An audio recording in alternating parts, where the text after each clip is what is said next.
we explain the importance of using mode of action in insect resistance management. Bruno grows a range of vegetables on his farm, using insecticides to control pests. However, this isn't a simple task. Recently, one of the products he'd successfully used for a long time stopped being effective. The insects are now flourishing and destroying his crops. So Bruno speaks to his local agriculture advisor, Anna. She explains that insecticides can work in different ways. They can have a different mode of action. Repeated use of the same insecticide leads to insects developing resistance against that mode of action, making them hard to control. As a solution, Anna recommends an alternative product with a different mode of action to control the pests. She strongly advises Bruno to vary the insecticides he uses in order to combat resistance. This sounds sensible to Bruno, but how does it work? Insecticides can be grouped by mode of action based on their site of action within an insect. Prevention or management of resistance is normally achieved by varying insecticide modes of action during the growing season. This is known as rotation or alternation.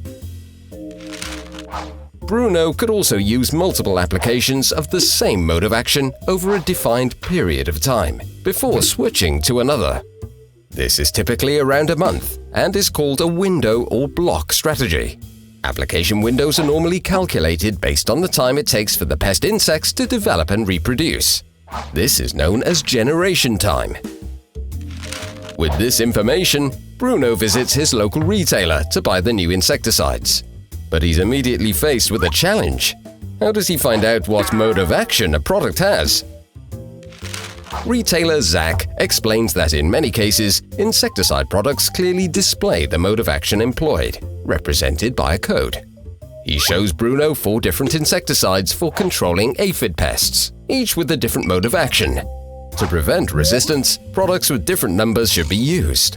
For instance, Bruno could begin with number 23, then switch to 9B or 1A for the next application.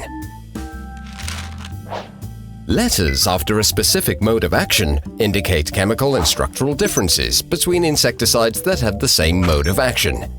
These should only be used for resistance management if no other insecticides with different modes of action are available. Zach reminds Bruno to always follow the manufacturer's label recommendations. Importantly, Bruno also keeps in mind that insects are mobile, so it's crucial to avoid products for which resistance has been reported in nearby areas. Zach encourages Bruno to work with other local farmers so they can share knowledge to help combat the threat of insect resistance together. In addition, Bruno discovers he can take other actions to control insects and reduce the cost of crop production.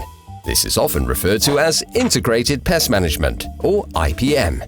Using natural insect predators, removing old plants and rotating other crops that do not host the same insects are all ways to aid management.